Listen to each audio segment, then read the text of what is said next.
मेरा channel subscribe करें और बेल आइकन दबाएं लेटेस्ट अपडेट्स पाने के लिए। नमस्कार, कुकिंग विद शालिनी में आपका स्वागत है। नवरात्रि की बहुत बहुत शुभकामनाएं आप सबको। नवरात्रि शुरू हो चुके हैं और नवरात्रि के व्रत कई लोग अपने घरों में रखते हैं। कई 2 व्रत रखते हैं, कई 1 रखते हैं, कई सारे व्रत रखते हैं। सारे व्रत रखने पे खाने का सामान तो उसमें बहुत होता है। खाने पीने का व्रत इसको माना जाता है। चटपटा सामान भी कई दफा खाने को दिल करता है। तो आज हम बनाएंगे चटपटी 3 तरीके की चटनियाँ जो कि हम नवरात्रों के व्रत में खा सकते हैं। तो आइए देखते हैं इसे बनाने के लिए हमें किन चीज़ों की जरूरत है। नवरात्रों में खाने वाली चटनियों के लिए बनाने के लिए हमें चाहिए है इमली का गूदा, मूंगफली, सेंधा नमक, जीरा पाउडर, आमचूर पाउडर, दही, गुड़, धनिया और हरी मिर्च। आइए हम बनाना शुरू करते हैं अपनी चटनी। सबसे पहले हम बनाएंगे अपनी इमली की चटनी, खट्टी मीठी चटनी बनाएंगे। ये इमली का गूदा हमने जो है इमली को रात को भिगो लिया और उसका गूदा जो है हमने निकाल कर ये इमली को हमने स्टेन कर लिया। ये इमली जो है हम इसको अपनी कढ़ाई में पलटेंगे। आप देख सकते हैं बिल्कुल क्लियर है, इसके अंदर बिल्कुल भी जो है इमली के बीज या कुछ भी छिलका इसमें नहीं है। गैस नीचे से ऑन कर देते हैं और हमने गुड़ लेना है। ये हमने 1 पाव जो है इमली को हमने भिगोकर इसका जो पल्प जो है सेपरेट करके ये हमने बनाया है इसका सिरप इमली का। अब हम इसमें जो है गुड़ डालेंगे, तकरीबन आधा किलो के करीब। गुड़ को हमने कपड़े के अंदर लेकर अच्छे से पीस लेना है। आप देख सकते हैं कुछ इस तरह से हम इसको गुड़ को तोड़ लेंगे इस तरह से और ये गुड़ यहाँ इसके अंदर डाल देंगे। ये आधा किलो गुड़ है, ये हमने इसमें डाल देना है। इसको हम थोड़ा सा हिला लेंगे, इसको मिक्स कर देंगे। अब हम इसमें अच्छे से बॉयल आने देंगे। जितनी देर हमारी इमली की चटनी बन रही है हम दूसरी चटनी फटाफट बनाकर तैयार करते हैं। इसमें हम डालेंगे धनिया। ये धनिया को हमने बीच में से तोड़ लेना है और मोटा मोटा ही इसमें डाल देना है। इसमें हम डालेंगे हरी मिर्ची। आप अपने स्वाद अनुसार हरी मिर्ची डाल सकते हैं। ज़्यादा तीखा पसंद करते हैं तो आप 4-5 इसमें हरी मिर्ची डाल सकते हैं। धनिया और हरी मिर्ची को हमने धो लिया है। मैंने जो है इसमें 4 हरी मिर्ची डाली है। अब इसमें हम डाल देंगे अपना सेंधा नमक। ये आप देख सकते हैं तकरीबन आधा चम्मच के करीब मैंने नमक डाला है। थोड़ा सा और डाल देते हैं इसमें। इसमें डालेंगे अब हम थोड़ा सा दही।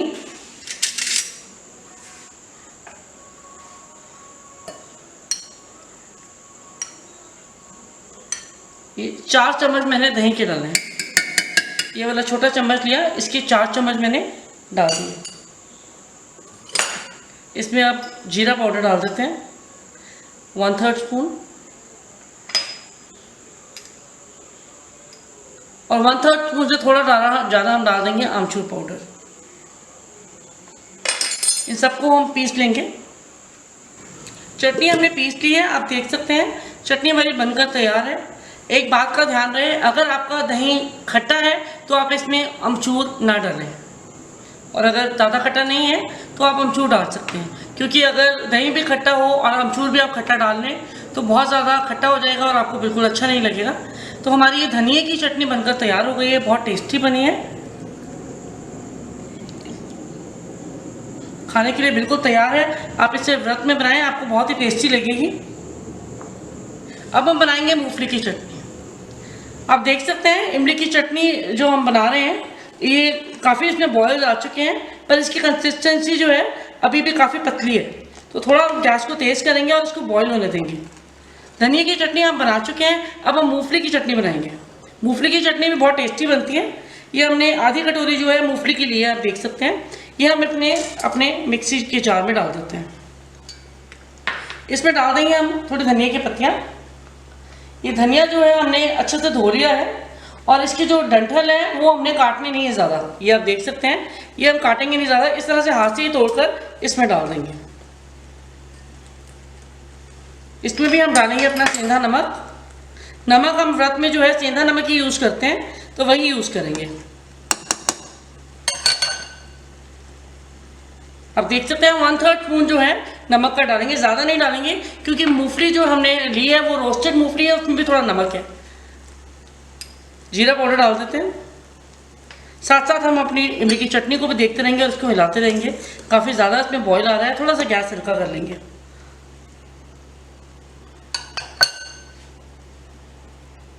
इसमें हम डालेंगे 1 हरी मिर्ची, ज़्यादा नहीं इसमें डलती है, इसमें सिर्फ 1 हरी मिर्ची डालेंगे। इसको अब हम पीस लेते हैं। क्योंकि मूंगफली हमारी थोड़ी सी ड्राई है, आप देख सकते हैं, इसमें हम हल्का सा पानी डाल देते हैं। ये आप देख सकते हैं तकरीबन 2 चम्मच हमने पानी के डाले हैं। इसको पीस कर देख लेते हैं, अगर तो ये अच्छे से पीस जाती है तो ठीक है, नहीं तो हम इसमें 2 चम्मच पानी के और डाल देंगे। चटनी हमारी बनकर तैयार है, आप देख सकते हैं। मैंने इसमें 2 चम्मच पानी के और डाले थे, तो टोटल हमने इसमें 4 चम्मच के करीब पानी डाले हैं। तो चटनी हमारी बन चुकी है, इसको भी हम सर्व करेंगे। चटनी बहुत ही टेस्टी बनी है। आप चाहें तो इसमें ज़रा सा अमचूर पाउडर अपने स्वाद अनुसार डाल सकते हैं, ना डालना चाहे तो ना डालें। चटनी जो है हमारी काफ़ी गाढ़ी हो चुकी है, आप देख सकते हैं इसकी कंसिस्टेंसी बहुत ही बढ़िया जो है चटनी बनी है, ना ज़्यादा पतली है ना ज़्यादा गाढ़ी है। इसको हम बंद कर देंगे गैस। ठंडी होने के बाद जो है ये थोड़ी और गाढ़ी हो जाएगी, तो इतना ही हम इसको गाढ़ा करेंगे। आप देख सकते हैं जब इसमें झाग आने लग जाए बॉईल करने टाइम, तो आप समझिए कि आपकी चटनी जो है बनकर तैयार हो चुकी है। तो अब हम इसको भी सर्व करते हैं। तीनों चटनियाँ हमारी बनकर तैयार हो चुकी हैं, धनिए की, इमली की और मूंगफली की। ये तीनों चटनियाँ जो है हम नवरात्रि के व्रत में इसको खा सकते हैं। हम इसे पकौड़ों के साथ खा सकते हैं, चपाती के साथ ले सकते हैं। इसको बहुत ही ये टेस्टी लगती है। आप इसे मेरी रेसिपी से ज़रूर बनाएं और इस नवरात्रों में इसे ज़रूर ट्राई करें और मज़ा लें इसका, आपको बहुत ही पसंद आएगी। और अगर आपको ये मेरी जो चटनीज़ है पसंद आए, इसकी रेसिपी अच्छी लगे, टेस्टी लगे, तो आप मुझे ज़रूर कमेंट कर ज़रूर बताएं और मेरी रेसिपी को शेयर करें ताकि ज़्यादा से ज़्यादा लोग इसको देख सकें और बना सकें। मेरा चैनल लाइक करें, शेयर करें, कमेंट करें और सब्सक्राइब करना ना भूलें। धन्यवाद।